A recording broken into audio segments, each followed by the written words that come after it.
Bonsoir à tous et bienvenue à notre soirée sur le deuil de novembre. On n'a pas trop l'air d'être à l'automne, mais quand même, on s'en plaindra pas, mais il faudrait peut-être s'en plaindre parce que c'est des drôles de signes de voir des climats comme les jours qu'on vient de passer. Et enfin, on vous souhaite la bienvenue à tout le monde ici en présentiel. Ça fait tellement de bien de voir des gens, alors que pendant des années, mais c'est presque ça, pendant au moins 2 ans et plus, on ne vous a vu qu'au travers de nos écrans.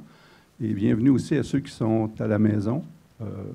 Vous savez qu'on a opté cet automne pour un mode hybride pour présenter nos soirées sur le deuil. Donc, jusqu'en décembre, le 5 décembre, la prochaine soirée. On sera donc en hybride, mais on vous encourage à venir nous voir. On aime ça. On est content de pouvoir vous voir et vous discuter avec vous directement. Donc, quelques petites annonces avant de débuter la soirée. Premièrement, je ne me suis pas nommé, pour ceux qui ne me connaissent pas, Alain Chartier. Je suis le directeur général du Repos Saint-François d'Assise et je fais partie de l'équipe d'Infodeuil. Vous savez qu'Infodeuil, c'est aussi un site web, vous l'avez probablement déjà consulté, où on a décidé d'offrir des outils, des textes, des conférences, des vidéos qui pourraient permettre là, d'avoir un peu d'aide ou un peu de ressources au moment où on en a le plus besoin. Donc, on a mis sur pied, avec l'aide de Joanne de Montigny, psychologue, que vous connaissez bien, le projet des soirées sur le deuil déjà depuis 2016. Donc, 2015, on a eu des textes, des rencontres, et de façon plus formelle un peu après. Et on continue. Ce sera la dernière de l'année 22, le 5 décembre, au même endroit. Et on vous annoncera prochainement qu'à compter de février, qui sera la première rencontre là, de 2023, ce sera dans un autre lieu, donc à proximité d'un métro et avec du stationnement plus facile, parce qu'on sait que ce n'est pas toujours évident pour ceux qui viennent nous visiter. Donc, et je vous invite aussi le 5 décembre, on aura des surprises, entre autres des 2 paniers de livres qui ont des thématiques là, directes ou autour du deuil qu'on fera tirer. On sera très content de vous remettre ça. Et voilà, alors toutes mes annonces sont faites, ma bienvenue est faite. Et vous n'êtes pas venu ici pour m'entendre, bien sûr, c'est pour entendre Joanne de Montigny et son invité. Alors, vous connaissez Joanne de Montigny, psychologue clinicienne, auteure, conférencière et grande et précieuse collaboratrice du Repos Saint-François d'Assise et d'Infodeuil. On collabore ensemble depuis 2015, mais on se connaît depuis pas mal longtemps, plusieurs dizaines d'années. C'est une chance, oui. C'est un privilège dans la mienne aussi. Alors voilà, donc je cède la parole à Joanne, qui va vous présenter l'invité de ce soir et va vous expliquer un peu aussi le déroulement. Merci encore d'être venu. Bonne soirée. Merci Alain et merci de nous accueillir dans ces portes ouvertes des premiers lundis du mois, où est-ce que ça nous donne cette occasion magnifique d'être ensemble, de plus en plus en présentiel. Ça fait chaud au cœur. Et je vous souhaite à mon tour la bienvenue avant de vous présenter notre invité. Et j'en suis très heureuse de l'accueillir. Je voudrais vous dire que je reconnais certains visages et je vous souhaite vraiment la bienvenue et les nouveaux visages. La prochaine fois, je vais vous reconnaître aussi. Et ça me fait plaisir que vous ayez accepté de venir ce soir, de vous déplacer, d'être avec nous et surtout dans ce genre d'ambiance, cette soirée intime, même pour vous qui nous écoutez à la maison, ça devient une rencontre. Hein? C'est une rencontre que nous avons ensemble. Et je vais expliquer tout de suite à Renée, avant de la présenter, que les gens qui sont ici, Renée, ce sont des personnes, pour la plupart, qui ont vécu un deuil qui peut être très récent, qui peut faire plus de temps, des deuils, des pertes à petit feu, des deuils subis, soudains, des deuils par suicide. Alors, on accueille les gens avec le cœur en peine et le cœur en joie de venir à une rencontre où on peut échanger ensemble. Et c'est ça qui est beau. René me disait, est-ce qu'on va avoir un dialogue, un échange? J'ai dit, bien sûr, on va le faire parce que c'est ça aussi qui fait que quand on a une ou un invité, on repart avec des ailes d'avoir pu communiquer au plus profond et dans l'essentiel. C'est pas partout où on peut le faire. Alors, c'est merveilleux de se retrouver dans un endroit où c'est possible d'être entre nous et en toute ouverture et en toute écoute et en tout partage. Alors, merci beaucoup d'être là, malgré votre chagrin. Et je vous présente notre invité de ce soir. J'en ai beaucoup d'émotions parce que c'est un sujet fort que vous allez nous présenter, René, puisque c'est un témoignage. Et vous savez, dans la vie, les témoignages, c'est quelque chose qui, parfois, nous traverse l'âme, le cœur, le corps, parce qu'on est capable de s'identifier, on est capable, ça résonne aux expériences de chaque personne. René, c'est une personne qui va nous amener dans cette résonance, dans ce lien, j'en suis persuadée. Alors quand même, je voudrais dire que Renée Rivet est la fondatrice de Regain. Alors, elle va nous en parler certainement au cours de la soirée. C'est une firme conseil spécialisée en mobilisation d'équipe. René s'est inspiré, et ça, c'est extraordinaire. C'est ça. Il y a un artiste qui traîne en chacun de nous, puis elle a fait lever le sien un jour. Cet artiste en elle qui fait qu'elle a créé un outil inspiré des personnages d'Hergé pour développer la typologie des relations interpersonnelles qui aide chaque employé, chaque employeur, chaque gestionnaire à mieux se situer face à ses confrères et à proposer des stratégies de relations plus efficaces. Alors, elle est auteure de ce best-seller. Ben moi, j'ai fait un peu des pieds et des mains pour l'avoir, et puis j'ai fini par l'avoir. Alors, êtes-vous Tintin, Milou ou Haddock? C'est extraordinaire. Les cheveux ont changé un petit peu depuis. Et c'est extraordinaire. Inspirée de ces personnages, elle fait vraiment le dessin du profil psychologique des gens. Et c'est formidable de s'y retrouver un peu dans ça. Alors, il faut dire aussi que cette aventure humaine au travail, par la méthode Regain, a la chance d'intervenir jusqu'à maintenant dans plus de 22 pays. Ce n'est pas rien. René Rivet, vous êtes parti de Québec et je vous remercie d'être à côté de moi. Et moi, je vais aller m'asseoir devant vous, pas loin, parce que je veux vous écouter comme tout le monde, être vraiment de tout cœur avec votre témoignage. Et après, je vais venir vous rejoindre. On va animer ensemble le dialogue, la discussion. Et René me disait que si pendant son témoignage, sa causerie, vous aimeriez déjà lui poser une question. Vous êtes les grands bienvenus. Hein? Oui, parce que des fois, à la fin, on dirait qu'on n'est plus là-dedans. D'autres fois, on voit que ça pourrait interrompre son élan.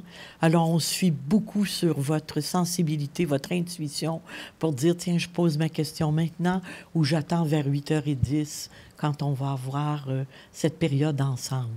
Alors, merci René, puis je vais aller m'installer pas loin. Merci, Joanne. Joanne, vous m'avez interpellée il y a quoi, quelques mois, il y a 3 mois maintenant, 4 mois? Oui. Pour faire ce partage. Et j'avoue que ça m'a ramené dans des zones que ça fait bien longtemps que je n'avais pas visitées. Surtout dans les 2 dernières journées. J'ai beaucoup interpellé aussi l'âme de Danielle pour qu'elle m'habite, qu'elle soit en contact avec moi. Bien sûr, Danielle est ma conjointe qui est partie. Et je me permets d'être émotive parce que c'est une belle façon de rendre hommage aussi. Et je n'ai pas voulu faire une préparation cérébrale de la chose. J'ai dit, je vais me laisser connecter par le cœur, la vibration, puis on verra. Je ne sais pas si vous croyez aux signes de nos êtres qui nous ont quittés. Ils savent nous parler à leur façon. Et je peux vous dire que tout le temps, en montant sur la 20, je suis partie de Québec, il pleuvait, c'était venteux, et tout à coup, j'ai pris la 20 vers Montréal et le ciel s'est ouvert. Et j'ai eu des pieds de vent tout le long, pendant 2 heures et demie de temps. Alors, je sais que Danielle est d'accord pour que je fasse ce témoignage-là, parce que pour moi, c'est un espace sacré. C'est pas juste ce que j'ai vécu. Il y a quelque chose de connecté avec elle aussi, dans son âme, et ça, je suis très, très respectueuse. Puis elle m'a dit un grand oui. J'avais Joanne en Zoom, et quand Joanne, tu me l'as demandé, est-ce que c'est OK si je te tutoie? On a tous les deux. Ça a été un grand oui immédiat. Donc, ça me fait plaisir. Je ne sais pas jusqu'où je vais aller, mais avec vous, de toute façon, on a quelque chose en commun, même pour les gens à la maison, c'est qu'on a perdu un être cher. Et ben c'est ça. Alors, je vais essayer d'y aller le plus simplement possible par rapport à ça. J'ai eu cette chance parce que Danielle a quitté en 2009, donc ça fait 2008, 27 février 2008, donc ça fait 15 ans déjà. On s'était rencontrés 7 ans avant. C'était une de mes clientes. Et je ne croyais pas que je pouvais tomber en amour avec une femme. J'étais en amour avec des hommes, mais je rencontre cet être exceptionnel. Avec des valeurs exceptionnelles, et mon cœur a ouvert. Alors déjà, ça a été une transformation juste par sa rencontre, de dire « Oh, wow, de l'amour, c'est de l'amour. » Hein? « Oh, wow! » Et ça, déjà, ça a été très transformateur. Hein? C'est pas mal ça. Alors, on s'est permis de vivre cette relation amoureuse qui a été très, très, très, très significative, autant je pense pour elle que pour moi. Je travaillais énormément. Danielle aussi était gestionnaire d'une grande entreprise. Elle avait beaucoup d'employés sous elle. Donc, on avait des vies très, très chargées, très occupées. Et Danielle vivait des choses difficiles. Et elle a pris la cinquantaine et son corps s'est transformé à cause de tout ce qui est hormonal et tout ça. Et elle a eu beaucoup de difficultés à vivre. Ce que les hormones lui ont fait vivre au niveau de son corps, et ça l'a atteint beaucoup son estime d'elle. Et elle a commencé à vaciller. Et j'ai essayé de l'accompagner du mieux que je pouvais, mais j'étais tellement occupée par mon travail à aider d'autres êtres humains à aller bien. Et ça, pour moi, c'est super important, parce qu'il a fallu que je rencontre ça aussi. J'aide d'autres personnes à aller bien, et pas sûr que j'ai pu m'occuper d'une des personnes qui était le plus importante pour moi. Et un soir, je rentre chez moi et je découvre le corps de ma conjointe sans vie. Danielle venait de s'enlever la vie. Alors, c'était une grande rencontre. Et même si je suis émotive, ce n'est plus de la peine. C'est dur à décrire comment je me sens, puis peut-être que vous avez vos propres mots face à la perte de vos êtres chers.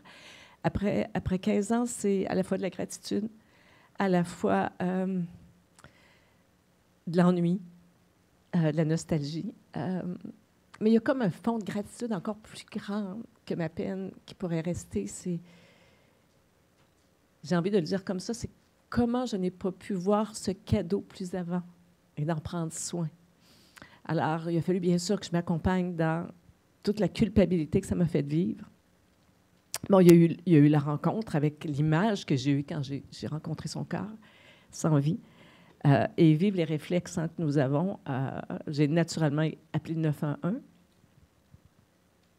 Et le 911 sont assez clairs et puis nous dirigent. Je ne sais pas s'il y en a qui ont déjà vécu la chose, mais ils nous dirigent, puis je vais faire grâce des détails.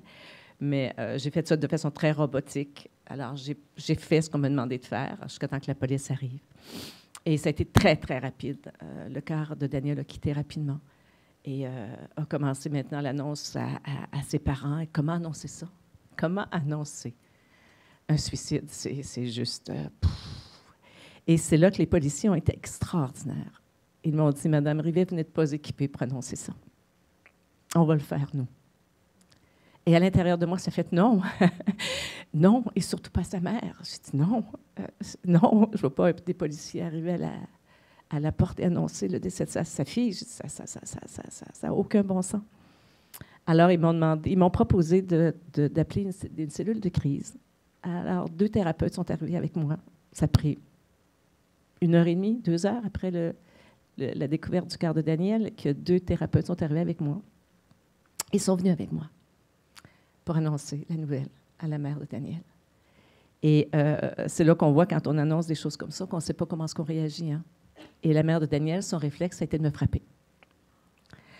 Alors, les thérapeutes ont pris le devant. Il y en a une qui s'est occupée de moi et l'autre s'est occupée de la mère de Daniel. Alors, ça a été pour moi un grand choc parce qu'en plus de vivre ça, en plus, je recevais un acte de violence. Et ils m'ont expliqué effectivement que c'est réflexé. Ça n'a rien à voir avec une intention quelconque. Alors, après ça a été à l'annonce à un de ses frères qui était fragile aussi émotionnellement. Et puis, est arrivé pour moi ensuite la période où je me suis laissée aller. Et là, je suis tombée. Et c'est là que j'apprends qu'on ne peut pas être résilient seul. On se doit d'être accompagné. Alors, dès le lendemain, avant les funérailles, je me suis permis d'être complètement tombée. C'est comme si mon système nerveux était complètement disconnecté. Je ne savais pas quand manger, je ne savais pas comment prendre ma douche. C'est comme si j'avais juste le goût de me mettre en petite boule puis me laisser aller. Et c'est là que Aide au suicide m'ont accompagnée et ils m'ont décrit les étapes que j'allais traverser dans les 10 prochains jours. Ils m'ont appelé à tous les jours. Et encore une chance qu'ils m'ont dit, la première chose que vous allez avoir le goût de faire, c'est d'aller rejoindre votre conjointe.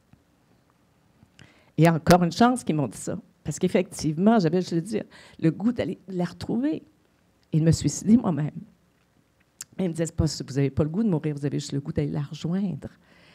Et je suis très sensible. Donc, je sentais Daniel autour de moi. Et je sentais son regret. Je sentais qu'elle avait le goût de revenir aussi. Mais ce n'était plus possible. Alors ça a été comme super important que j'ai des thérapeutes, des gens qui m'ont aidé. Et j'ai des amis, 2 amis qui sont restés pendant 21 jours avec moi, dont ma sœur. Alors, je ne suis pas restée seule en aucun moment. Et ça, je les remercie tellement d'avoir été auprès de moi, d'avoir eu la délicatesse, de m'avoir pris où j'étais comme j'étais, sans jugement. Les funérailles sont arrivées, je dirais que je me souviens presque de rien. Je ne sais pas si c'est le cas de certaines personnes, on est robot. Et ce qui était très particulier, c'est que Daniel avait dit presque à personne que j'étais sa conjointe. Parce qu'elle était dans un milieu de travail où, selon elle ne voulait pas être rejetée en nommant qu'elle était en amour avec une femme. Donc, elle l'avait dit presque à personne. Alors, imaginez la surprise. Je m'en souviens très, très peu, mais il semblerait qu'il y a plusieurs personnes qui ont dit la conjointe de Daniel, hein? Elle était avec une femme. Alors, ça a été un moment assez troublant et assez particulier. On me l'a raconté plus après, là, la réaction de certaines personnes. Mais ça, j'ai laissé ça à l'histoire de Daniel. C'est à elle aussi à faire ces choses. Et là, après, quand les gens partent, on reste. On reste seul, on reste avec les montagnes russes, avec les souvenirs, avec les regrets.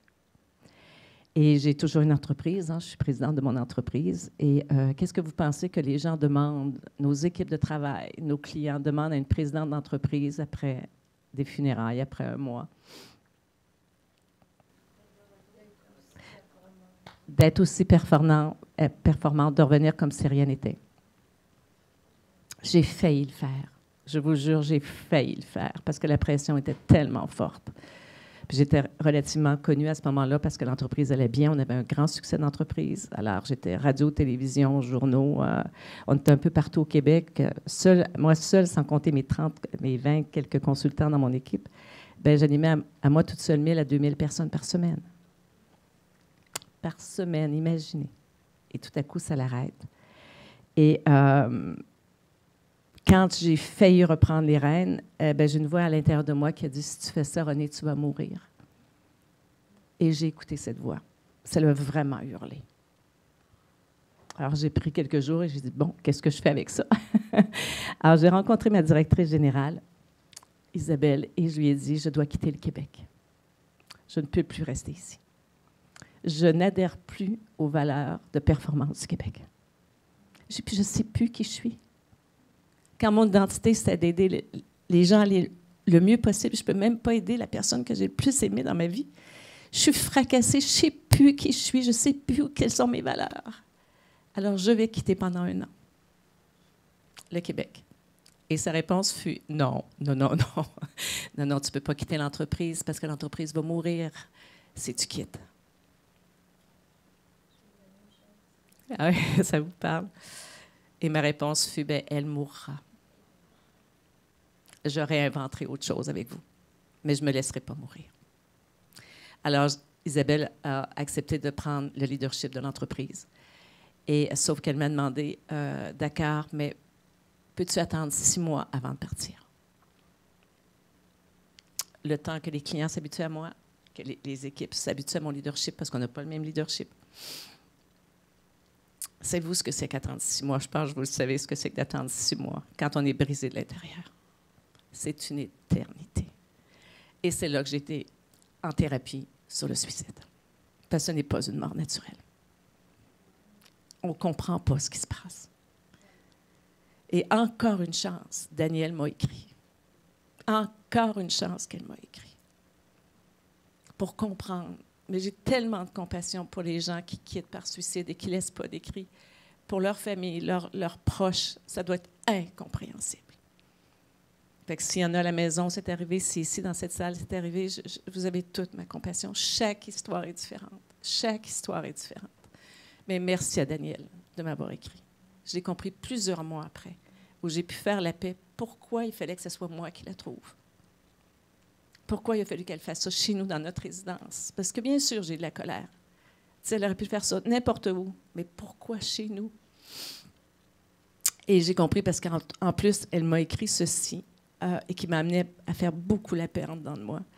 Elle m'a écrit plutôt, aime-moi assez pour me laisser partir.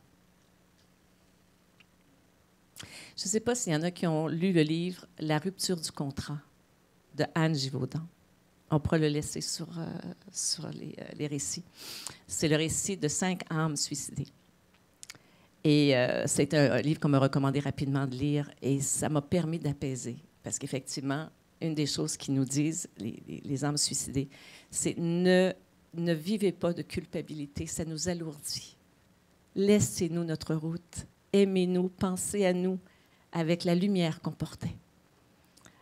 Alors, c'est pour ça, quand elle m'a dit « Aime-moi assez pour me laisser partir », je vais me guérir à ma façon.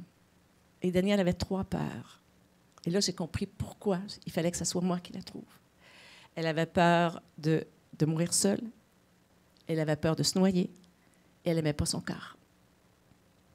Alors, elle est morte nue, noyée, dans la baignoire et seule. Et notre baignoire est comme un utérus. Et elle avait l'air d'un fœtus qui est en train de renaître. L'image, j'ai pu la revoir apaisée après. Pas sur le coup, bien sûr. Et j'ai compris pourquoi il fallait que ce soit moi qui la trouve, pour apaiser cette image, pour la laisser comme renaître à quelque chose d'autre. Ça demande de l'accompagnement. OK, on s'entend. Et j'ai fait une chose assez courageuse et grâce aux 2 thérapeutes qui m'ont suivie, parce que plusieurs m'ont dit « Vends la maison. Tu ne peux pas rester dans cette maison-là. » Et c'était une maison qui était très lumineuse. C'était une maison que j'ai... Puis je l'ai encore, d'ailleurs. Je habite encore là. Et ce qui est très paradoxal, c'est que quand je suis rentrée à la maison, la journée où Daniel s'est suicidé, la maison était d'un calme, mais d'un calme. C'était déroutant comment c'était calme. Et ça a pris à peine 36 heures, mais les 2 thérapeutes m'ont aidé à refaire seconde par seconde la rencontre avec la scène. Et c'est ça qui m'a fait traverser le trauma. Alors, ça a été les yeux ouverts où ils m'ont demandé seconde par seconde de refaire les mêmes gestes, les mêmes pas exactement, pour que ça sorte de mon corps. Ces images. En 36 heures, on a pu traverser ça. Et ça, je les remercie infiniment pour ça. Et ce que je ne savais pas, c'est eux qui me l'ont expliqué à force des années, c'est qu'on a des anniversaires de trauma. Je ne sais pas s'il y en a qui l'ont vécu suite au décès de leurs proches, mais à peu près au même anniversaire, vers le 27 février, pendant 50 ans, sans même que je le sache, je regardais la montre, le calendrier, puis je fais « On est le 27 février ». J'avais soit une grosse grippe, je chutais, mais il y avait quelque chose qui arrivait le 27 février, pour le temps que ça se libère complètement de mon corps. Alors ça, c'est apaisant. Tu fais « OK ». Le trauma a tellement été fort d'accepter que ça prenne du temps. Et ça, grâce au thérapeute, j'ai pu le faire tout doucement. Alors, 6 mois après, je quitte le Québec avec un tout petit pack-sac. Je laisse tout derrière moi et j'ai un fils de 19 ans. Lui, il était très, très content d'ailleurs que je quitte. C'est là qu'on voit des drames pour certains est une bonne nouvelle pour un autre, parce qu'il y avait la maison pour lui, les hormones, en amour. Bye, mom. Puis il y avait un père, bien sûr, fait qu'il a pu aussi être auprès de son père. Mais je suis partie là en paix et j'ai été m'occuper de moi. Et je voulais absolument aller dans des pays que je ne connaissais pas. J'avais besoin de me perdre pour savoir qui j'étais. Et chacun le vit à sa façon. Hein. Il y en a qui seraient angoissés. Mais moi, dans mon type de personnalité, me perdre me permet de me retrouver. Donc, je suis partie en Asie. J'ai commencé par Bali. Il y a pire dans la vie. Je me suis loué un espace. J'étais supposée de rester 4 jours dans cet espace qui était très, très beau. Et finalement, je suis restée 1 mois. Et là, j'ai pleuré, pleuré, pleuré, pleuré et écrit. Je ne sais pas combien de pages j'ai écrit. Mais comme cette peine que je n'avais pas réussi, parce que j'avais encore l'entreprise, j'avais encore plein de choses, puis j'avais aussi tout mon cérébral, mon pro-formatage depuis toutes ces années aussi qui était avec moi. Fait que j'avais besoin de me laisser aller. Et ça a été très, très profitable. Après 1 mois, ça a fait OK. Prête à la prochaine étape. Et intuitivement, ça a été la Thaïlande. Alors là, je suis rentrée dans l'hindouisme. J'ai été explorer d'autres religions, d'autres façons de voir, d'autres façons de faire. Et là, j'ai commencé à découvrir tout un autre monde. Entre autres, comment ça se fait que les gens sont si souriants puis ont presque rien. Thaïlande, c'était pas si pire, mais la grande rencontre, ça a été l'Inde. Oh my God! Je ne sais pas s'il y en a à la maison ici qui ont déjà été en Inde. Si vous voulez perdre les dernières certitudes que vous avez, les dernières neurones qui restent encore, allez-y, c'est assez incroyable. Et là, j'ai vu le meilleur et le pire des êtres humains, et souvent dans le même être humain. Et Danielle a été excessivement présente, parce que j'étais en danger de vie, en danger de mort. On a voulu m'assassiner. J'ai vécu, puis c'était écrit dans un article par rapport à ça. Et c'est là que j'ai pu renouer beaucoup avec mon deuil, avec Danielle, parce que j'ai voyagé à l'intérieur de moi, parce que la seule certitude qui me restait, c'est comment je me sens. Et là, j'ai vécu de grands moments d'intimité avec Danielle.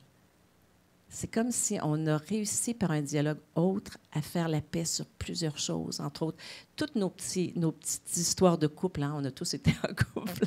Fait que, tu sais, sur tout ce qu'on on ternit notre amour à quelque part par des petites choses du quotidien, par qui commence à être harassant et tout ça.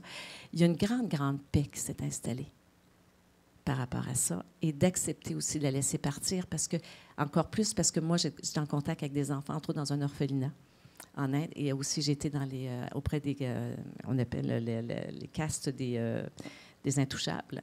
Donc, c'est des gens qui ont vécu la lèpre par génération. Alors, et c'est eux qui m'ont montré à faire la paix avec la vie et d'arriver dans la gratitude. Je ne sais pas de quoi demain est fait, mais je sais aujourd'hui ce que j'ai ou ce que je n'ai pas.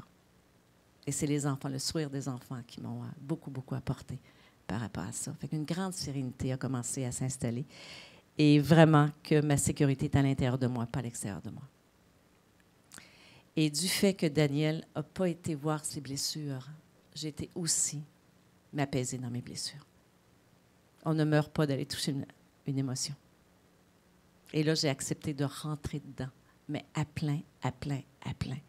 Et c'est là qu'est arrivé plein, plein de miracles, mais des miracles à la difficulté à le décrire, à quel point le monde s'est ouvert à moi en touchant l'émotionnel qui était totalement là. Oui. Rentrer dedans. Quand, par exemple, je me souviens, j'étais dans un restaurant, j'étais en Thaïlande, et je m'ennuyais de Danielle, mais vous avez tous eu des crises d'ennui, hein? Tu sais, c'est ce que tu veux, ton cœur veut fendre, c'est comme, c'est tellement plein, tu ne sais plus où le mettre. Ben, je me suis lâchée à pleurer, en plein restaurant. Mais je braille, mais je pleure. Mais pas un pleur, tu sais, c'est un pleur qui te remplit. C'est ça. Plein la bédaine, et ça te remplit complètement, et d'accepter que ça remplisse tout mon corps. Et ça braille. Et notre chanson de couple est arrivée, une chanson française en plus en Thaïlande, qui arrive sur les ondes en plein restaurant. Et là, encore une fois, un grand sentiment d'apaisement. Et ça arrive tellement souvent, là, quand j'ai des moments comme ça, je sens encore les ailes de Daniel qui me prennent dans mes bras, puis qui fait juste dire, c'est OK, c'est OK. Puis quand j'ai des vagues encore de culpabilité, ça arrive, je rentre dedans. Puis c'est souvent, effectivement, dans mon corps, ça va être soit dans mon ventre ou encore dans mon estomac. Je vais juste me mettre en petite boule, puis je laisse passer. Pour ça, je vous dirai pourquoi j'ai acquis aussi des outils par rapport à ça. Et ensuite, parce qu'en Inde, ça a été assez difficile, même si j'ai eu d'immenses cadeaux. Je suis partie, j'ai eu besoin après ça de me reposer parce que j'ai vu des choses assez difficiles auprès des enfants aussi. Alors, je suis partie au Népal plusieurs mois et là, j'ai appris, je suis rentrée dans les monastères tibétains, népalais, où j'ai appris le bouddhisme. Et là, j'ai été méditer 4 à 6 heures par jour. J'ai même été rasée. D'ailleurs, tout à l'heure, je vais vous montrer la vidéo de toute la quête qui a été derrière. Et j'ai fait du travail de rue. Et encore une fois, j'ai été voir la souffrance. J'ai côtoyé la souffrance humaine et en même temps la grandeur humaine. En même temps, paradoxe. Les gens n'avaient rien et pourtant ils donnaient tout. Et ça, pour moi, ça a été une révélation. Et je me souviens que j'étais voir un des maîtres tibétains et je lui ai posé la question suivante. Pourquoi est-ce que je me sens si malheureuse à l'intérieur de moi? D'où vient cette profonde tristesse que j'ai en moi? Même si je vois des beautés, si je me sens tellement pleine de gratitude de ce que j'ai comme vie, pourquoi j'ai encore ce mal de vivre? Et savez-vous ce qu'il m'a répondu? Justement, restez en gratitude. Restez en gratitude. Vous êtes beaucoup dans les attentes. Puis là, il parlait des Canadiens, des Nord-Américains. Votre quête à la performance fait en sorte que vous êtes tellement dans l'attente, la déception, la frustration, l'expectative. Et j'ai médité plusieurs mois là-dessus, de venir dans le moment présent. Je ne sais pas de quoi demain est fait. Et la preuve de tous ceux que vous avez perdus, surtout de mort subite, c'est bien la preuve. On ne sait pas de quoi demain est fait. Mais aujourd'hui, je sais de quoi c'est fait. Et d'être avec vous, je sais de quoi c'est fait. L'appel de Joanne, je sais de quoi c'est fait. Le soleil qui était là tantôt, je sais de quoi c'est fait. Mais je ne sais pas demain. Je ne sais pas demain. Et je suis revenue au Québec. Pensez-vous que je suis revenue pareil? Pas vraiment. Isabelle? Et d'après vous, quelle était l'attente d'Isabelle et des autres quand je suis revenue?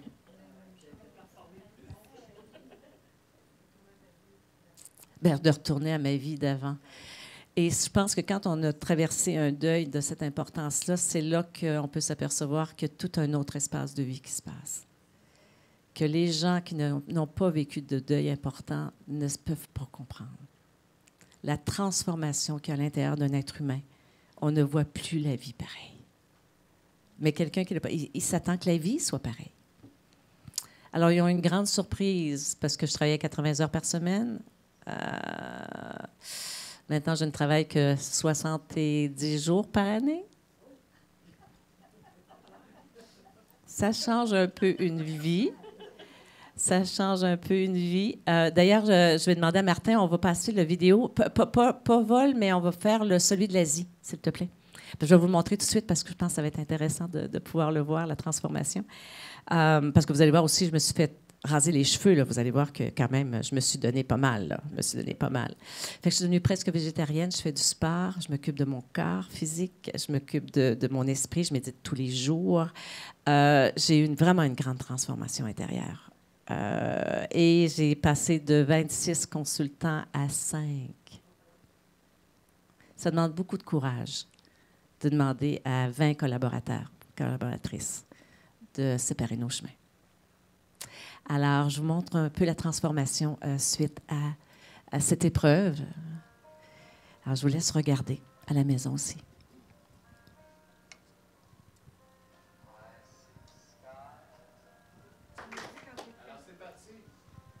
Merci, Emmanuel.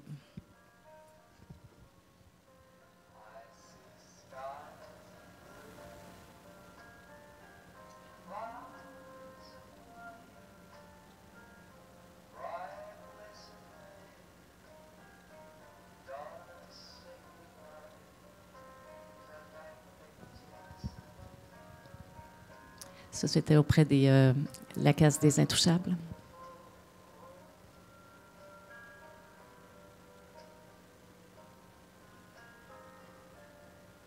Ça, c'était dans un orphelinat.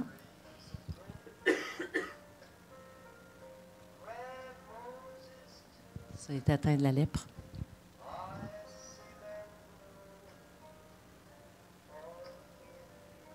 Et ils n'ont rien. Puis regardez leur sourire.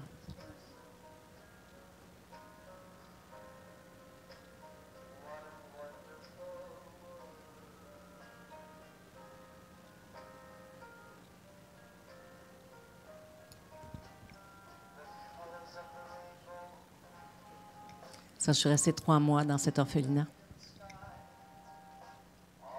Je ne pas, mais on avait des poux, hein? C'était l'heure de l'épouillage.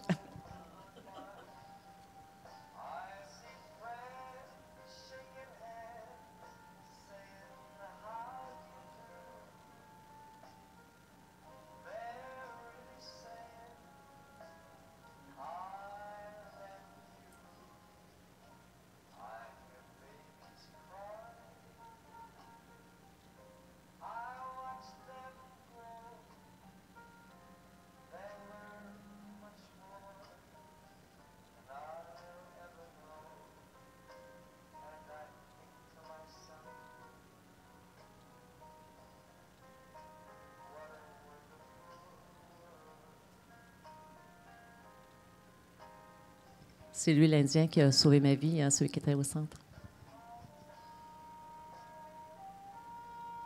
Là, j'arrive au Népal. C'est mon fils ici qui est venu me rejoindre à droite.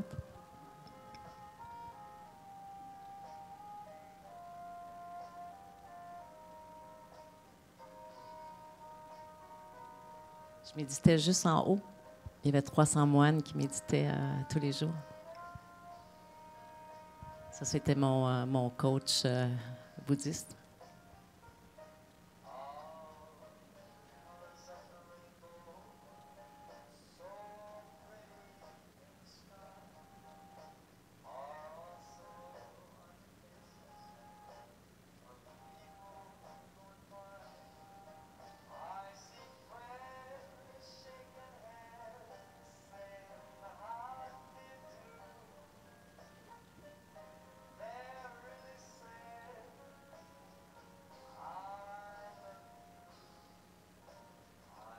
Ça, c'est des mendiants qui étaient dans la rue.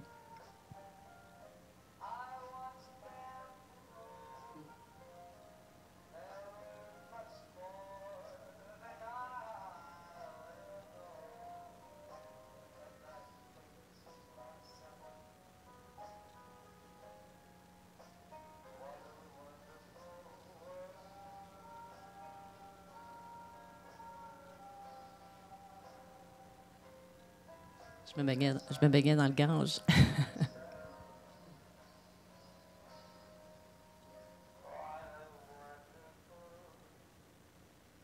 Isabelle.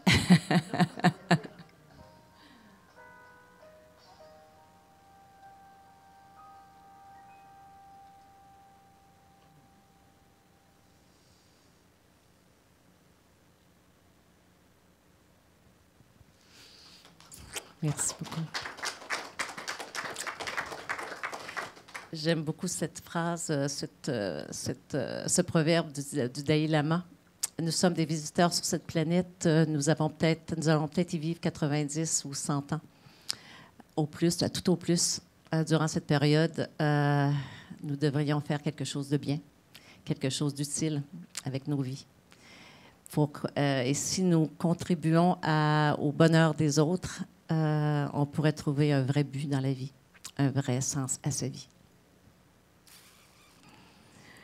Alors, je suis revenue en ne sachant pas trop ce que j'allais faire, mais j'avais une confiance assez importante que la vie ferait du meilleur. Alors, j'ai mon ordre professionnel qui apprennent que je suis revenue d'Asie et ils me demandent de faire un atelier sur la résilience au Congrès mondial des RH à Montréal. Juste ça. J'avais jamais fait de formation sur la résilience. Alors, je me suis formée, j'ai essayé de trouver des choses. Alors, j'ai donné mon premier atelier à 350 personnes en 2015 sur la résilience. Et ça a été un tel succès que c'est devenu une de mes spécialisations. Et la vie m'a amenée à ce que des gens l'entendent. Il y avait quelqu'un dans la salle qui était de l'association, on appelle ça l'APM, l'Association pour le progrès du management. Ils sont dans 46 pays. Et ils m'ont demandé de présenter cette expertise-là à leur réseau. Et ce n'était que magie, par-dessus magie, par-dessus magie. Et une des choses que Daniel m'a apprises par son départ, c'est d'avoir le courage d'être qui je suis, sans masque, juste de toucher à qui je suis. Et quand j'ai des blessures, de rentrer dedans. Et il est arrivé quelque chose d'assez incroyable, justement, dans une des demandes qu'on m'avait faites d'animer un atelier sur le courage d'être soi et la résilience. Et je me souviens, on était à Lille, en France. Il y avait encore une fois 350 personnes dans la salle, mais il y avait 3400 chefs d'entreprise. Et dans mon atelier sur le courage d'être soi, il y avait 350 personnes parmi ces 3400 personnes-là. D'ailleurs, Rémi Tremblay était à la deuxième atelier, qui est un ami commun que nous avons, qui est un être assez exceptionnel. Et dans cette première atelier sur le courage d'être soi, où on m'a simplement demandé de raconter mon histoire, depuis que je suis enfant, et mon histoire d'entrepreneur. Et je suis avec des collègues entrepreneurs. Et bien sûr, je raconte le suicide de Daniel. Et il arrive quelque chose d'incroyable. Les 350 personnes se lèvent d'un bond, se mettent à pleurer, se prennent dans les bras mutuellement.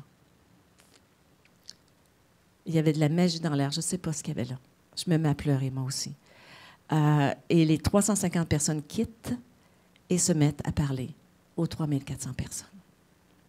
Et là, je suis sortie de la salle et on me demandait d'aller animer à Moscou, à Londres, à Lisbonne, en Martinique, à Madagascar. Mais je fais, mais attends un petit peu, là. Mais moi, ma vie est en train de changer. Moi, ma vie est au Québec. Je me dis, mais c'est quoi ça?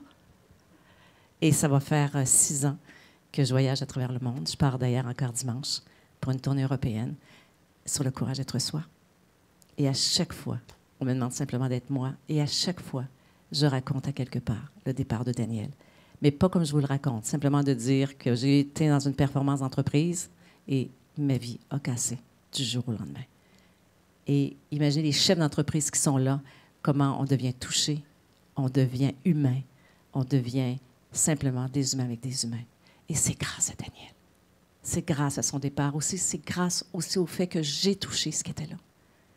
Et j'accepte de ne jamais l'oublier et de toujours l'apporter à l'intérieur de moi. Je ne sais pas s'il y a des questions ou des partages. En même temps, c'est paradoxal. Ça fait du bien et en même temps, ça remue plein de choses.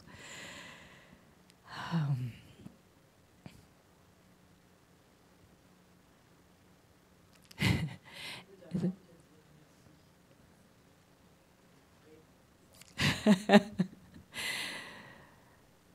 relation préexistante que vous vécue ensemble, ça continue autrement. C'est un peu ça qu'il faut comprendre aussi. Viens nous rejoindre, Oui. viens nous rejoindre, s'il On te va plaît, faire viens ça. nous rejoindre. Oui, on va faire ça. Bien. Comme ça, je vais laisser le micro. Voilà, merci. Ils sont bienveillants, ces hommes. Merci, Martin. Gratitude. Hein? Gratitude. Gratitude. Non, enfin, un grand merci pour ça. C'est tellement poignant, puis touchant, puis ça va nous chercher jusqu'au tréfonds. Ce que je veux dire, c'est que ce qu'on comprend en psychologie de tout ça, c'est qu'il y a eu un amour avant. Il y a eu un lien fort. Il y a eu quelque chose de significatif. Il y a eu une vie. Il y a eu des partages. Il y a eu de l'intimité. La mort vient chercher un être qu'on adore. Mais après, c'est pas, comment dire, ce que je vais dire, c'est encore cet amour qui continue Hein? C'est ce lien qui continue, c'est le lien. Et quand on retrouve le lien après autant de peine, eh bien, on le retrouve autrement parce qu'il y a une évolution, mais elle est toujours présente dans ce sens-là. Hein? Ce qui a été long, hein, ça a été Ben oui, de ça ne pas se toucher fait le pas. corps. Je ne sais pas s'il y en a qui l'ont vécu, mais c'est pas avoir la présence physique. Oui. L'odeur, les rires, ça a été long avant que ça passe. Pour Oui. arriver là, ça a été long. Oui. Pour arriver à un amour silencieux. Exact, Oui. exact, Mais exact, exact. Mais oui. Ouais. Mais on va en profiter pour en parler tout le monde ensemble. Hein? On est bien, on est entre nous. Et puis à la maison, on est avec vous. Vous êtes là derrière votre écran, mais vous êtes avec nous, puis on est avec vous. Et on est avec René. Et Daniel, oui, tantôt vous avez dit, René, c'est grâce à Daniel. Je vais vous donner une phrase d'Antonine Maillet qui me bouleverse quelque part. Et ça veut dire beaucoup ce qui vient de se passer. En fermant ses yeux, elle a ouvert les miens. Elle a fermé les yeux, Antonine Maillet, de sa compagne de vie. Et puis, à partir de là, elle dit qu'elle a ouvert les siens sur sa vie, sur son être. Totalement. Alors, c'est un peu ça, ça Totalement. résume comme... hein? Totalement. Totalement. Ouais. C'est très juste. Oui. Merci, Martin. Est-ce que ton voyage, avant que tu partes, est-ce qu'il y avait... est-ce que c'était un départ pour essayer de retrouver une paix face à une culpabilité, parce que tu en as parlé tout à l'heure, du sentiment de culpabilité que tu portais par rapport à aider les gens dans ton entreprise versus ta conjointe. Est-ce que ce départ-là, c'était comme essayer de trouver une certaine paix? Votre question est juste. Je pense qu'au départ, quand l'élan était là, je pense que c'est un mélange des deux. J'avais besoin de quitter, c'était comme trop. C'était trop émotionnel. C'était trop... Puis je pense que je ne savais pas comment faire face à tout ça. Et surtout, les responsabilités, c'est comme l'écart était tellement grand entre les responsabilités professionnelles que j'avais et ce qui se passait à l'intérieur de moi. C'était comme... Ça, c'est sûr, c'était comme il faut que je prenne une distance. Et l'autre, ben, ce que tu fais, j'ai été accompagnée 6 mois avec des thérapeutes. Quand j'ai quitté, c'était vraiment pour l'apaisement, pour savoir qui je suis. Et ça a été vraiment la façon dont j'ai fait le voyage, c'est de me rappeler pourquoi j'étais là. Je voulais trouver à l'intérieur de moi, c'était qui était René. Pas René Rivet, René. Et puis, dans tes photos, on voit que tu es dans des orphelinats à différents endroits pour aider. Est-ce que cette démarche humanitaire était aussi pour trouver une certaine paix? Oui. Comme remettre, oui. On va dire, remettre ce que l'espace où tu aurais pu le consacrer à ta conjointe ou quelque chose dans ce style-là? Très intéressant, sans doute, oui. Oui. Sans doute. Okay. Et d'aller... Parce qu'en fait, je ne savais pas où j'irais. Mais l'Inde, j'ai accepté... comment est-ce que je pourrais le nommer? Parce que c'est tellement dur d'expliquer en mots ce qui se vit là-bas. Hein. Je reviens aux enfants, aux cadeaux des enfants. C'est qu'ils m'ont aidé à plonger dans l'ici maintenant, même s'ils vivaient l'horreur. Parce qu'ils vivaient l'horreur. Je vous jure. Puis je ne veux pas faire du sensationnalisme, puis je ne veux pas le raconter. Ben, si tu me poses la question, je vais le raconter parce que pas de honte, mais ils m'ont aidé à rester dans l'ici maintenant, même quand c'est difficile. C'est eux mes maîtres. Je vous jure, ils m'ont donné sûrement plus que je leur ai donné. Vraiment. Merci. Ben, merci à vous. Merci à vous. Mais sur le coup, je ne savais pas ce que j'allais chercher. Mais c'était clair que je voulais savoir qui j'étais. C'est comme un voyage au loin et près de soi. Oui. Puis d'autres ici ou d'ailleurs qui nous écoutent vont faire un voyage aussi, mais à l'intérieur, parce qu'on se sent dépaysé dans le deuil. Hein, le deuil, c'est comme si on ne sait plus la langue du nouveau pays dans lequel on habite.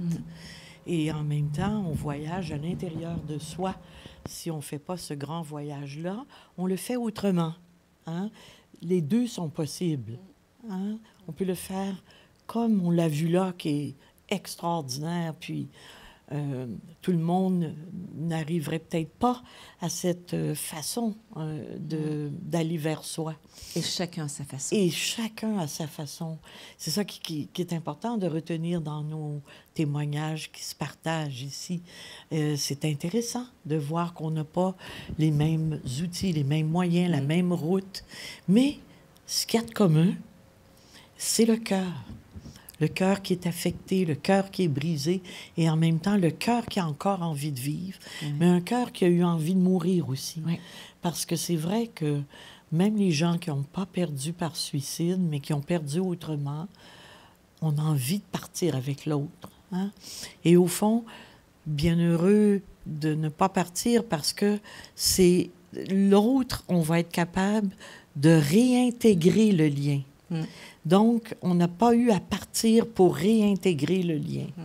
On a eu à rester et à traverser, bien sûr, des moments extrêmement difficiles.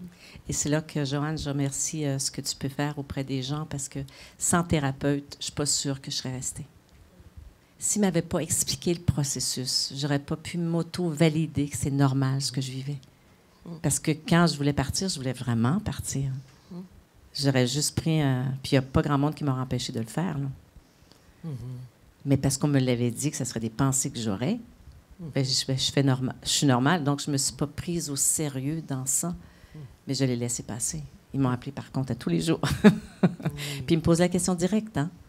Est-ce que vous avez pensé de vous suicider aujourd'hui? Ah non, c'était franc, direct, et ce que j'ai beaucoup apprécié. Bien oui. Puis je peux répondre oui, puis je peux répondre non. Mais il n'y avait pas de faux fuyants. Là. Puis s'il y avait un risque, il venait cogner à la maison. Hein? Fait que ça m'a beaucoup, beaucoup aidé. De ne pas être jugée dans ça. Et maintenant aussi, je sais accompagner des gens qui veulent se suicider. Parce que j'ai plus de jugement.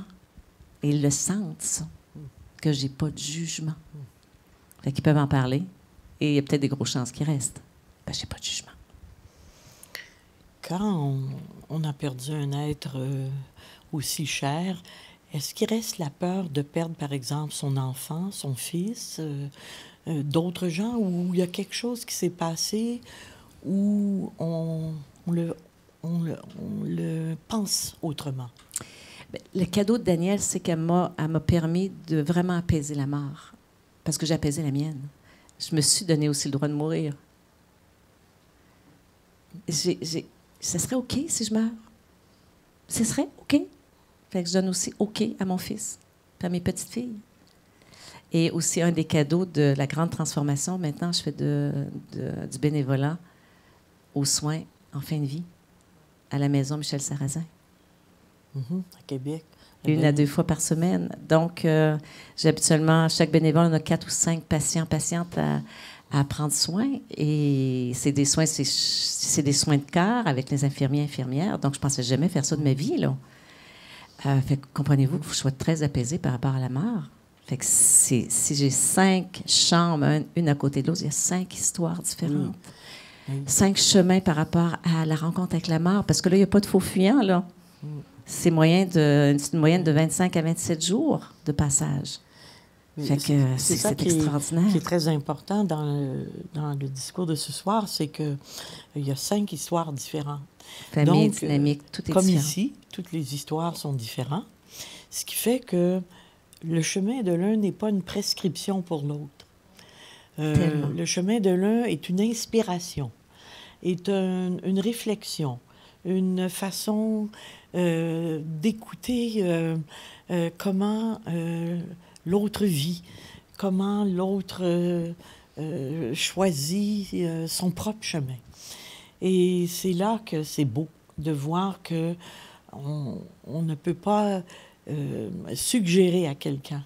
Par exemple, je suis certaine, vous n'avez jamais suggéré à quelqu'un « tu devrais partir, tu devrais aller en Inde. Si tu voyais ce qui se passe là, tu vas être guéri tout de suite. » C'est pas votre discours. Et c'est important ce qu'on dit là, parce que on est porté à dire, j'aurais peut-être j'ai eu l'inverse. Hein? Moi, on m'a dit, t'es folle, tu vas partir tout seul. C'est quoi l'histoire? Il a fallu que je sois très branchée sur moi, de dire, c'est ma vie. Moi, c'est ça que j'ai besoin. Et je ne sais pas ce que je vais aller chercher. Même, j'ai dit à mes amis, mes proches, je ne sais même pas si je vais revenir. Ça demande de l'amour, cela, là. Puis ils m'ont laissé partir. Puis même s'ils n'avaient pas voulu. On dirait que... Le 5 septembre, la date était prise, les billets d'avion étaient là. Et même, je vais vous dire, tellement fort pour moi, je leur ai même pas dit quand est-ce que je revenais. La date, parce que je voulais revenir seule. J'étais 2 semaines sans voir personne à mon retour pour réatterrir au Québec. C'était ma route, la route de personne d'autre que la mienne, à mon rythme, à moi. En fait, vous l'avez fait dans la vie, alors que votre amour l'a fait dans le départ vers la mort. Et elle vous demande, laisse-moi partir, et vous demandez à vos amis, laissez-moi partir. Donc, il y a quelque chose qui se répare dans la liberté que vous avez retrouvée. Merci pour le lien. C'est la première fois après 15 ans que je fais le lien, Joanne. Elle est donc bien bonne. Puis j'ai vu que vous aviez une question. Je ne vous perds pas. Merci, Joanne. C'est la première fois que je fais le lien de cohérence. Et que la vie n'est pas mêlée. Hein? Elle peut nous mêler, mais je pense qu'elle n'est pas mêlée. Oui. Mais d'abord, merci beaucoup pour le partage. Plaisir. C'est toujours très apprécié d'entendre les témoignages. Moi, je trouve que c'est probablement ce que je prends le plus valorisant des rencontres. J'étais très curieux de savoir si, à un moment donné, quand tu as décidé de partir, si tu as eu des doutes avec ce que tu avais envie de faire et peut-être l'idée que tu étais en train de fuir quelque chose. C'était tellement ça. J'étais tellement dans mes souliers. Honnêtement, même quand on a voulu m'assassiner, j'ai même pas eu peur. J'ai même pas eu peur. Tellement que j'étais prête. J'étais claire par rapport à ce que je venais de faire. Et Daniel était avec moi. Je pense que ma plus grande sécurité, ça a été notre lien. Puis du fait qu'elle était dans un autre état, je la sentais tellement, mais il y avait quelque chose qui était... Je me sentais protégée dans ce que je faisais. Puis tu sais, on le sent quand c'est juste, hein? Quand on respire, puis il y a de l'apaisement dans son corps, on le sent qu'on est à la bonne place. Mais honnêtement, j'ai jamais douté. C'était plus dur de revenir. Honnêtement, c'était plus dur de revenir. Parce que dans les 2 semaines, j'ai parlé à personne, j'ai dit, mais qu'est-ce que je fous ici? Je retourne. Choc culturel en retour. Le choc culturel était plus fort au retour. Je peux-tu juste vous raconter un peu... Je parle à quelqu'un qui un premier être humain sur la rue, parce que j'étais prendre une marche, puis la personne avait vu que j'étais revenue. Puis voici ce qu'elle me dit. Elle dit, c'est pas toujours facile. Elle dit, aujourd'hui, je me sens tellement frustrée, il faut que je lave mes fenêtres. En dedans, je vous jure, ça fait, mais lave-les pas, tes fenêtres, si ça te stresse. Et moi, j'arrivais avec des enfants abusés, avec des femmes qu'on a brûlées à l'acide. Je faisais comme, qu'on n'est pas à la même place, Mais le choc culturel était plus au retour. Comment je vais faire pour me réadapter ici? C'était dur. Puis je peux pas partager ce que j'ai vécu. Autant un deuil, on ne peut pas le partager avec l'émotion qu'on vit vraiment. On peut juste nous écouter et faire Mais c'est quand on a vécu un deuil, on sait de quoi on parle. Même si c'est pas pareil, même si c'est des nuances différentes. La peine, le vide intérieur quand l'autre nous manque, c'est dur à décrire, à trouver des mots pour ça. Et c'est pour ça que c'est important qu'on puisse se réunir sans parler, parce que là, on se comprend. À la maison Michel Sarrazin, on n'a qu'à se regarder. Ils comprennent. J'ai pas besoin de parler. Juste un regard. On sait qu'on peut vibrer à la même chose. On peut raisonner à la même chose. J'ai pas besoin de parler. Et ça mène énormément d'apaisement. Parce qu'on n'a pas besoin d'expliquer. On comprend par le cœur. Et ça, c'est magique. C'est grand. Et c'est beau. Merci, Martin. Quelle efficacité. Bonsoir. Bonsoir. Suzanne. Bon, Bonjour, Suzanne. merci. Et merci. Et ben, Suzanne, j'ai envie de te demander mais- si c'est OK que je te tutoie. Oui, Quel bien est le sûr. sentiment de gratitude qui est là pour toi si tu mettais un mot?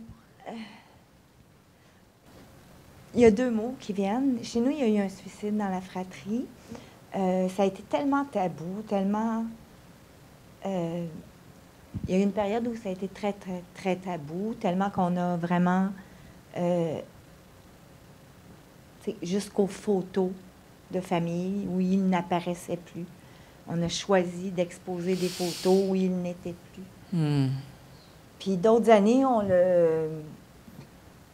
l'encensait. Il était donc courageux, il a osé ce qu'on n'a pas osé. J'ai vécu plusieurs deuils, mais le suicide, j'arrive pas à mettre de mots. C'est pour ça que je te dis merci simplement. Il y a encore un côté pas correct, pas officiel, pas normal, pas dû arriver, pas dû être là, pas comme ça. Et pas si on avait maintenant, fait ci, si on avait fait ça, si on avait pu, si on avait Voilà. su. Non, non, ah, tout à fait, tout à fait. Voilà, mais dans une de tes phrases, quand Daniel te dit de la laisser aller, un jour, ma mère qui voulait comme juste être frondeuse, a fait, c'est sa meilleure décision. On est 9 à table. On n'était pas tous d'accord, là. Mais à son décès, à elle a été capable de m'expliquer que il avait choisi pour lui, envers et contre tous. Et elle avait cette admiration pour son fils qui, une fois dans sa vie, pour elle, avait mis ses culottes. Mais moi, ça m'enlevait mon frère. Tout à fait. Puis je voulais pas qu'elle soit fière. Mais je vais l'aimer tellement qu'elle a le droit d'aimer son fils qui est parti comme il est parti. Voilà. C'était juste ça. Et c'est grand. C'est immense. tout ça. Parce que moi, je vais boucler une boucle ce soir. Oh, Oui. merci, Suzanne. Oui, c'est pour ton ça. frère aussi, pour le lien avec ton frère. Probablement aussi. Tout à fait, libéré aussi. Puis, merci maman, tu sais, tant qu'à être site. Oui, puis ils avaient leur lien. Ils avaient leur lien. Ils avaient leur lien. Merci, Voilà. maman. Apaiser, hein? Apaiser. Apaiser nos histoires. Merci, Suzanne. Allô? Moi, je me demandais, le grand vide, là, en es-tu d'un bout ou il est toujours Oui. là? Vous avez Est-ce que ça des a bonnes été- questions. Vous avez des bonnes questions. Est-ce que ça a été long? Ça a été long. Oui. Ça a été long. Je te dirais en termes de temps, je dirais un bon 3 ans. Ou un vague à l'âme du terrible. Quand ça pogne, on ne sait pas quand ça pogne, hein, mais quand ça pogne, maudit que ça pogne. Et j'ai appris, grâce encore une fois au thérapeute, de laisser le temps, de se mettre en petite boule, le laisser rentrer dans le corps physique, respirer dedans. Et c'est une vague. Faire confiance à la vague. Oui, c'est ça. Faire Ouais. confiance à la vague. Et j'ai été me spécialiser en système nerveux. Et maintenant, je sais que notre système nerveux se recharge en 4 minutes. Et une émotion, si je rentre vraiment dedans, c'est 1 minute et demie. C'est quoi qu'il y a 1 minute? 1 minute et demie. C'est, par exemple, quand j'ai le vague alarme, ça m'arrive des fois, puis surtout un 27 février. OK. Moi, je parle pas du vague, je parle du vide. Du vide, oui, un grand vide. Mais ça, je l'ai de moins en moins, ce vide-là. Ça peut arriver encore, mais je m'accompagne. Puis je vais chercher mes thérapeutes. Ça, là-dessus, j'ai toujours mes thérapeutes. Je ne prends jamais pour acquis que je suis complètement sortie de là. Exact. Je n'ai pas cette prétention-là. Je n'ai pas cette prétention-là. Puis on regarde un film, on rencontre quelqu'un qui a vécu un suicide, paf, ça nous revient. Fait que ça là-dessus. Je rencontre quelqu'un qui ressemble à Daniel, que la voix de Daniel, hop, ça me repogne par en arrière. C'est Joanne qui m'interpelle pour la conférence. Bien sûr, je suis, oh mon Dieu, qu'est-ce que je viens de faire là? Replonger dedans, ben ça nettoie, ça approfondit, ça guérit, ça apaise. Beaucoup de choses qui aident pour le vide aussi. L'écriture, quand vous êtes capable d'écrire ce que vous ressentez, puis de dessiner le vide. Ça a l'air curieux, mais dessiner le vide, ça fait du bien. On essaie de, après ça, le remplir parce qu'on a vu qu'est-ce qu'on y a mis là. Et c'est moins à l'intérieur. On l'a mis devant nous. Et il y a des façons assez extraordinaires. Bon, les livres, hein? Moi, je sais pas... les livres m'ont tellement aidé dans la vie, les auteurs qui savent aussi nous toucher, puis nous remplir dans ce vide qu'on a. Ce sont des amis, les auteurs de livres qui font du bien. Alors, il y a un paquet de choses. Ce magnifique thérapeute qui a écrit des livres, docteur Montbourquette? Oui, en fait, oui, Montbourquette. Qui en a des... oui, il a écrit des livres... et c'est ça qui est intéressant avec les livres. Hein? On est touché par certains, moins par d'autres. Puis il y a des livres qui tombent au bon moment, ou on tombe au bon moment sur ce livre-là. Monsieur Montbourquette était surtout dans la capacité d'expliquer un peu les étapes de deuil. Alors, il y a des thérapeutes qui vont beaucoup travailler avec les étapes, comme il l'a fait. Il a eu le mérite de surtout parler de la dernière étape, qui est l'héritage. Donc, ce soir, ce qu'on a entendu, c'est à la fois le parcours très, très dur au début, avec l'héritage affectif au bout de ça. Le grand cadeau aussi qui vient, où est-ce qu'on sait développer. C'est ça le cadeau, c'est qu'on sait développer à l'intérieur. Et M. Montbourquette a fait beaucoup de ce côté-là. C'est plus technique. Ça dépend de quel livre on a besoin. Moi, j'aime les livres philosophiques où on réfléchit beaucoup, beaucoup. Alors, il réfléchissait bien, mais il y avait beaucoup aussi pas une prescription, mais un ordre. Alors que je trouve qu'on est dans le désordre, dans le... Non, ça peut partir de tous les côtés. Oui, mais encore, c'est un grand, M. Montbourquette. Surtout, ce qui a été beau, c'est la maison Jean Montbourquette, qui n'est plus, mais qui a été là pendant plus que 15 ans, où on accueillait les personnes en deuil, porte ouverte, et ça, c'était formidable. Maintenant, ça a pris une autre tournure, mais c'est un nom très fort au Québec. Moi, je sais qu'une chose qui m'aide énormément, et c'est une espèce de gymnastique que je me donne, c'est... je ne sais pas s'il y en a qui connaissent l'approche thérapeutique qui s'appelle les constellations familiales. Oui, il y en a qui connaissent. D'ailleurs, c'est sorti sur Netflix. Il y en a que ça leur tente d'écouter. C'est une télésérie. C'est 8 épisodes. Ça s'appelle Le chemin de l'Olivier. Si jamais il y en a qui ont le goût que ça les inspire. Alors, tous les mois, j'ai Laurie-Louise Dubé, qui est une spécialiste en constellation. Alors, moi, je suis représentante de constellation. Fait que je suis parmi les étrangères qui viennent aider d'autres personnes à illustrer ou à comprendre leur chemin. Et pour moi, c'est ma thérapie pratique et concrète, où on voit qu'il n'y a pas de bourreau, il n'y a pas de victime, il y a juste un chemin. Puis les générations qui s'entremêlent et puis les blessures qui passent intragénérales d'une génération à l'autre, ça aide à comprendre qu'est-ce qu'on porte aussi émotionnellement, puis quel est cet apaisement qu'on peut se faire. Et moi, ça m'aide, en tout cas, pour sortir du vide, ça m'aide à le remplir, ça. Alors, et je suis fait de la même matière et nous sommes tous, à quelque part, liés émotionnellement. Donc, moi, ça m'aide énormément à garder les 2 pieds bien à terre et de continuer à toucher mon émotionnel.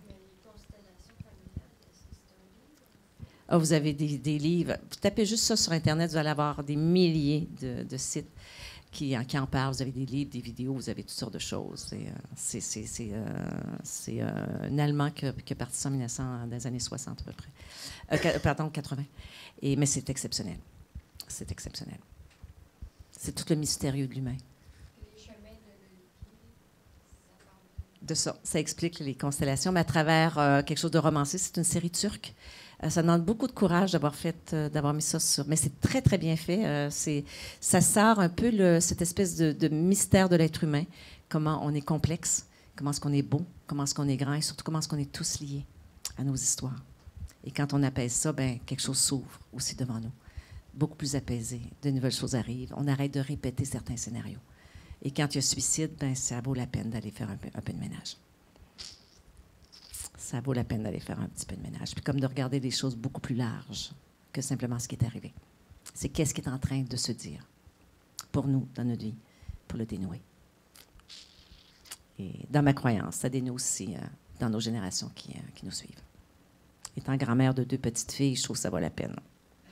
Et j'ai 61 ans, donc c'est moi qui ai la maturité de m'en occuper. C'est mon histoire avec mes ancêtres. Bonjour, mes amours. Pour laisser mes petites dans leur vie. Oui, c'est ça. Dans leur vie allégée de nos fardeaux. Oui, le legs que vous voulez laisser. C'est ça. C'est une grand-maman qui a nettoyé beaucoup. Et qui écrit beaucoup. Oui. Mes enfants, mes petites filles, il y a un journal, puis je sais qu'écrire son récit est très apaisant. Très donc, important. j'ai déjà une brique depuis qu'elles sont conçues et je raconte l'histoire de mamie. Pour chacune d'entre elles. Zoé, Léonie, ils ont chacun leur histoire de mamie. Et ça, je sais que c'est guérissant. Oui, ça guérit, certes. Et les mots sont là, il n'y a rien qui est caché, justement, les secrets, les choses. Avec le choix des mots, bien sûr, mais le plus honnêtement possible. Fait qu'un jour, si j'ai à mourir, et je vais mourir, je vous l'annonce, je ne sais pas quand, mais ça, c'est une certitude, mais ils auront le journal. Alors non, et je sais que ça va être important pour elles de pouvoir le voir. L'histoire n'est pas la même pour les deux. Quand vous dites j'écris un journal, est-ce que c'est quand vous êtes en train d'écrire, vous écrivez pour eux ou pour les deux en même temps? Ben, en fait, l'histoire de ma vie est commune aux deux, OK. mais mon histoire de mon lien avec chacune d'entre elles. Parce que mon lien n'est pas le même avec Zoé et avec Léonie. C'est 2 individus différents, mais ils ont chacun un journal intime de mon lien avec eux, avec elles. Et je ne sais pas ce que ça va donner, mais pour moi, c'est important que je prenne la peine de leur écrire. J'aurais aimé, entre autres, que ma grand-mère m'écrive. Ce sont des legs affectifs importants. Mm. Hein? Et ça, ils ne savent pas, mais je leur montre aussi une vidéo à chaque année. C'est dans une clé USB. Puis quand ils seront prêts, à 18 ans, 20 ans, 21 ans, ben, chaque année, je prends toutes les photos puis je monte une vidéo. Oui, Suzanne, s'il te plaît, s'il Est-ce te que c'est plaît. une démarche que tu penses que tu aurais fait sans cet événement? Non. C'est pas une approche que tu Ben aurais encore, on ne peut eue? pas le savoir, je ne Non, peux pas le c'est ça. savoir, mais, OK. mais cette Ça profondeur. te ressemblait probablement, tu penses? Ben, il y a des gros changes, je serais restée dans la performance où j'étais. OK. Parce que c'était tellement fort. J'étais Moi, j'ai tellement travaillé avec tes omnibulée outils, par ça. entre autres. Pardon? J'ai travaillé avec tes outils. Puis, Avec Tête Amie Loadoc, oui, tu puis le j'ai envie connaissais? de te dire que je te reconnais pas, même si je te connaissais. C'est drôle, hein? Ben, j'ai changé. Ben oui. Mais en fait, je suis plus moi aujourd'hui, Suzanne. Ben probablement. Ça, c'était un proforma fait par la performance québécoise. Et je fitais là-dedans à fond, Léon. Mais je ne savais pas que j'allais pas bien. C'est ça qui est paradoxal. Je ne savais pas que j'allais pas bien. C'est grâce au décès de Daniel que j'ai vu que j'allais pas bien. C'est comme si, un peu, tu as fermé tes yeux et j'ai ouvert les miens. J'ai l'impression qu'il y a une armure qui a cassé. Mais ça a cassé franc, là, je ne pouvais plus le refermer. C'était impossible que je le referme. Mais puis possiblement que j'avais besoin de cette violence-là pour m'éveiller. Et ce qui est important de comprendre, ben moi, ce livre-là, je l'ai lu. C'est là que tu dis, Suzanne, que tu ne les reconnais pas. Avec les outils, d'accord. Oui. Mais c'est quand même merveilleux, hein? C'est quand même un livre formidable. Alors, oui, je trouve Et ça l'est toujours. c'est bien fait. On peut pas dire, on peut dire, je travaille autrement, j'ai changé. Mais je l'utilise Mais toujours. c'est beau Mais vous là-dedans imaginez, avec aussi. l'équipe, avec les 5 qui sont restés, quelle profondeur on a maintenant? Ben, c'est ça. Et comprenez-vous que c'est plus rien que Tintin et Milo Haddock? Là, on parle de sécurité relationnelle, on parle de conscience de soi, on parle de prendre soin de soi et des autres. Et on parle aussi des traumas, parce qu'on connaît maintenant les traumas des 5 personnages. On parle de résilience, on nomme les mots, et comprenez-vous qu'on vient de prendre une profondeur qui est inégalée. 30 ans, il y a 30 ans, puis maintenant, c'est une autre profondeur. Et les équipes se transforment comme ça, là, mais c'est parce qu'on y a mis une intention beaucoup plus profonde par rapport à ça. Et je n'ai gardé les 5 consultants qui sont dans la profondeur. Je ne dis pas que les autres ne l'étaient pas, là, mais j'ai gardé celles qui étaient proches vraiment de dire, bien, on continue, puis on va continuer à cheminer ensemble dans cette voie-là de la profondeur. Parce que là, on ne fait plus de superficiel. Voilà. Et les 5 ont un cheminement assez important là, sur la résilience, parce qu'on a tous traversé nos périodes difficiles. Fait qu'on peut avoir le même langage sans masque, puis on peut plonger aussi dans l'émotionnel avec les gens aussi. Fait que c'est très, très beau. C'est vraiment très beau. On ne sait jamais qu'est-ce qu'un deuil va faire en nous, de nous, en notre vie. C'est intéressant parce que ça peut se vivre de façon extrêmement douloureuse au tout début, avec tout ce qu'on comprend comme processus. Et puis, il y a d'autres gens qui ne vont pas le vivre aussi durement ou faire peut-être autant de changements dans leur vie, mais qui vont quand même rebondir. C'est-à-dire que la résilience ou le retour à la vie normale, le retour à laver ses vitres, comme la dame, au fond, on fait ce retour-là aussi. On peut cheminer chacun différemment avec un changement qui serait moins, comme on va dire, drastique ou draconien dans notre vie. On peut changer, mais pas tout à fait. Alors, des fois, c'est vraiment une autre personne qu'on devient. Puis d'autres fois, c'est la même personne avec quelques petites notes différentes. Hein? C'est pas la même interprétation. J'ai vécu d'autres deuils, mais qui n'ont pas eu justement le même impact, la même façon, les mêmes nuances, les mêmes transformations. C'est ça que je veux dire. Tout à fait. Les deuils n'ont pas tous le même impact, ni sur nous, ni les différents deuils que chacun on vit. Et ça n'aura pas tous le même impact et on ne sait pas toujours pourquoi. Pourquoi un a fait plus mal que l'autre? Pourquoi cette perte-là a été la plus difficile dans la vie? Et on ne peut pas toujours expliquer ça. On a à le vivre. On ne peut pas prévoir comment on va cheminer et comment on va ça va être quoi l'impact sur soi. Une des grandes gratitudes que je conserve, c'est le non-jugement. Tous les gens qui m'ont accompagnée sans me juger. Et ça, j'en serai éternellement reconnaissante. Et je crois que c'est ça qui m'a supporté le plus. Oui. Quand j'étais enragée ou quand je me sentais coupable ou quand j'étais triste ou quand j'étais dans le vide.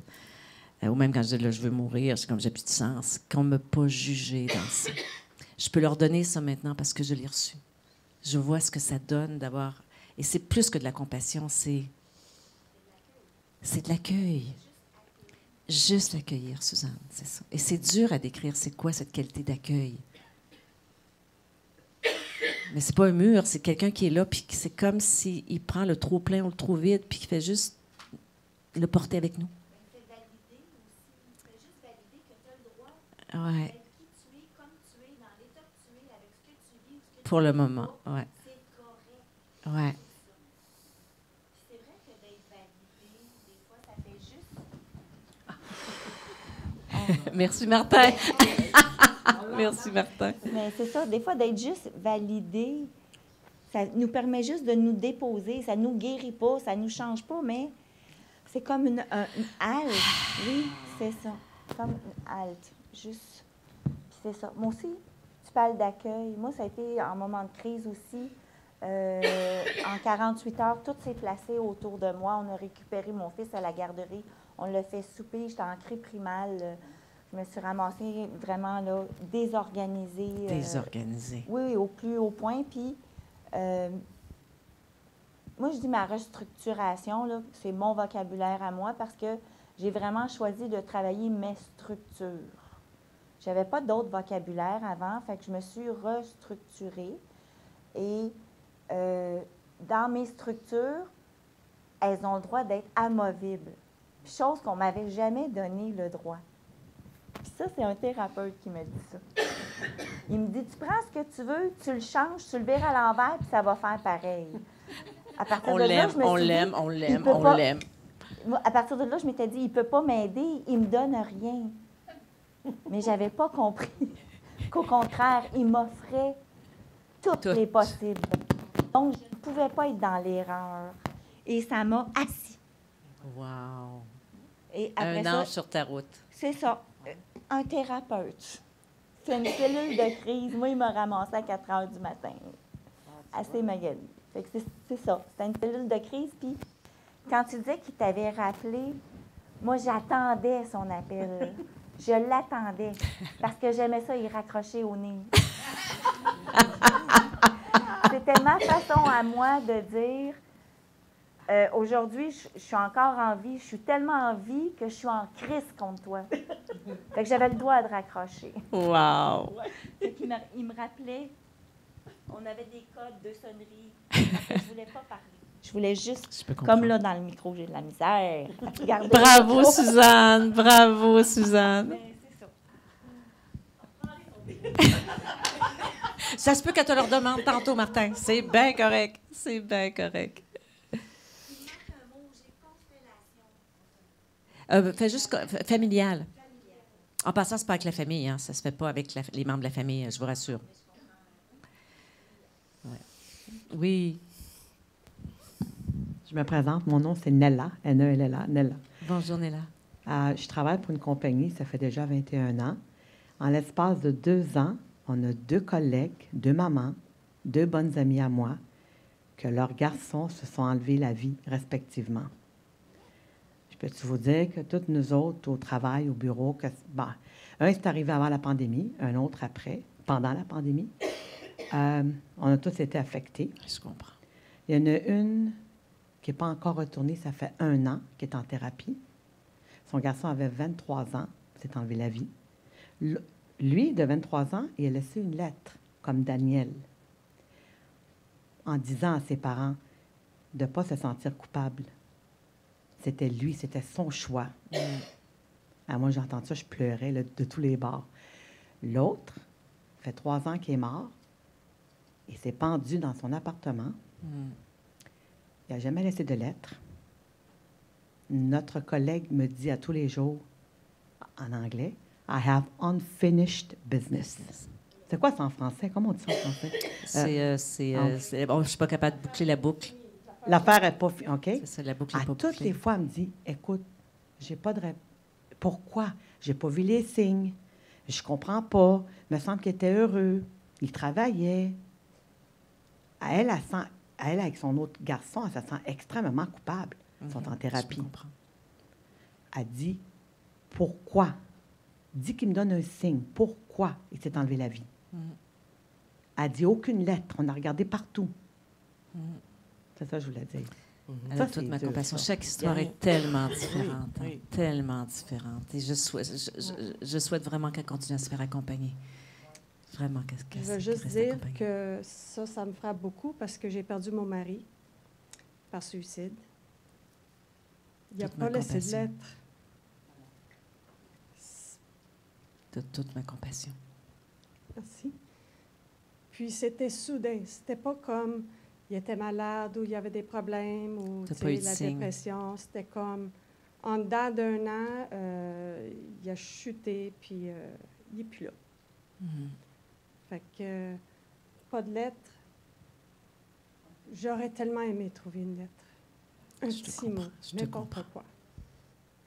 Fait que ça reste toujours... Unfinished business. Puis-je vous dire quelque chose? Oui. Vous savez, il y a des personnes qui laissent des lettres, d'autres non, n'est-ce pas? Et souvent, il y a des lettres qui ont été laissées et qui n'ont pas fait de bien. Il y a aussi des lettres qui ont été laissées et qui laissent encore la personne perplexe, qui se questionnera toujours. On cherche, qu'on ait une lettre ou pas. On essaie de trouver en dedans qu'est-ce qui a pu causer ça. Et je crois, un des chemins du deuil par suicide, c'est d'accepter de porter des questions sans réponse. Il y a des réponses qu'on n'aura pas. Mais il y a des réponses qu'on peut essayer aussi de formuler à partir de ce qu'on connaissait de lui. Hein? Puis on peut se trouver du réconfort dans quelque chose qu'il aurait pu nous dire, quelque chose qu'il aurait peut-être aimé écrire, mais qu'il n'a pas fait. Mais je veux juste vous dire que la lettre peut ne pas toujours être de tout réconfort. Et ce que je veux aussi dire, c'est que la lettre peut être de réconfort pour un bout de temps, et puis tout d'un coup, on se met encore à chercher la raison. Il manque quelque chose dans la lettre. Il manquera toujours quelque chose.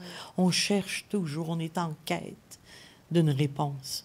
Et la réponse, c'est nous qui allons la trouver à l'intérieur de comment je vais vivre. Je ne peux pas savoir pourquoi il est mort de cette façon-là, mais moi, je veux savoir comment je vais vivre maintenant.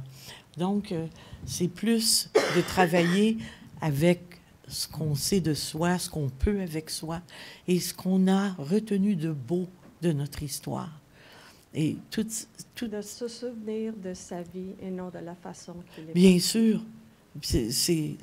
Et c'est peut-être simple à dire, puis c'est pas si simple à mettre en Je ne sais pas si vous avez remarqué sur la pierre tombale, j'ai voulu la laisser assez longtemps.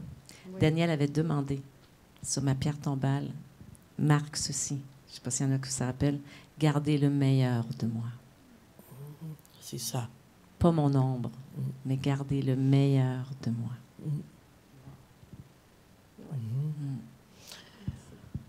Il nous reste peut-être un petit 5 minutes, 10 minutes, parce que je voudrais... Oui, parce que je voudrais absolument, avant de partir, qu'on retienne ce soir l'histoire d'une femme qui a été brisée, qui s'est cherchée, qui s'est trouvée, qui s'est donnée renaissance de ce côté-ci de la vie.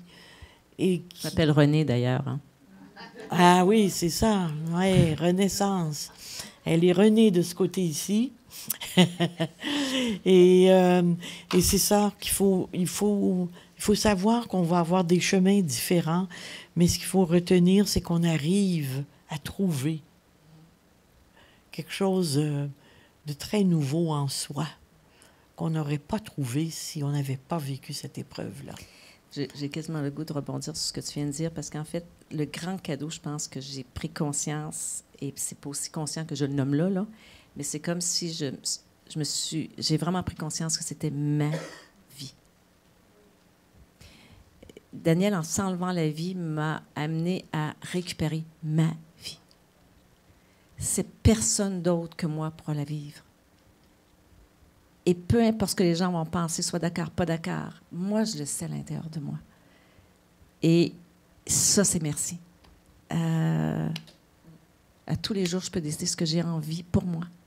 C'est ça, c'est de trouver en dedans de soi ce qui est juste pour soi. Juste. Pour soi. Alors, ce qui était juste pour René, c'est ça. Ce qui est juste pour une autre, c'est ça.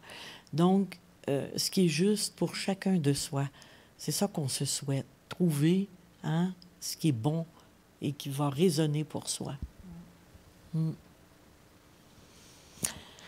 On va bientôt se quitter. Vous savez qu'on peut se rejoindre avant de partir dans la petite pièce. Il y a un petit peu de rafraîchissement où on peut prendre un thé ou un café ou je ne sais pas trop.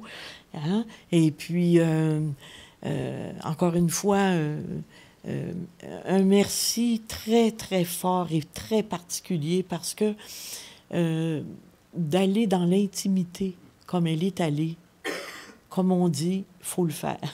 C'est pas évident. Et je tiens à te remercier, Joanne, parce que je ne pensais pas avoir replongé après 15 ans, puis de replonger aussi proche de Daniel. Par moment, je me suis retrouvée au même moment du 27 février 2008. Oui. Et ça, merci de m'avoir permis ce voyage-là. Je ne suis pas sûre que je l'aurais fait tout seul. Puis je l'aurais fait, oh, tiens, ça me tente, tiens, je vais faire une petite conférence. Quand même pas, là. Mais merci de m'avoir offert parce qu'il y a quelque chose d'autre, je ne sais pas quoi, mais quelque chose qui va continuer à s'apaiser. Oui, tout à fait. Et merci à Martin, merci à Emmanuel, parce que vous avez été juste exceptionnels. Parce qu'on n'était pas capable techniquement de voir le vidéo ce soir, les deux vidéos. Fait qu'ils ont travaillé fort. Merci de votre douceur, vous avez quelque chose de tellement dans la bonté, là, dans la finesse. Merci. Et puis aussi, on ne peut pas partir sans remercier ceux sans qui ces choses comme ces soirées, ces rencontres n'auraient pas lieu. C'est grâce à M. Chartier, son équipe, Chartier, Élise merci. et tout le monde. Merci beaucoup. Les bénévoles et tout le monde. Les gens qui travaillent depuis des années avec vous, Marie-Josée et tout ça, c'est tellement extraordinaire qu'on puisse vivre des soirées comme ça, porte ouverte, sans frais, juste entre nous. C'est magnifique. Alors, merci beaucoup. Merci à vous d'être venus en présentiel parce que, je sais pas, ça fait du bien, ça redonne de l'énergie. On se sent... Ça va à peine de faire Québec-Montréal aller-retour. C'est quand même pas rien. Je voulais pas faire sans Zoom. C'est quand même formidable de le faire comme ça. Puis, alors, un beau retour. Puis, on se retrouve peut-être pour ceux et celles qui veulent juste continuer 5 ou 10 minutes à échanger ensemble. Vous êtes les bienvenus. Merci. Merci beaucoup. Merci.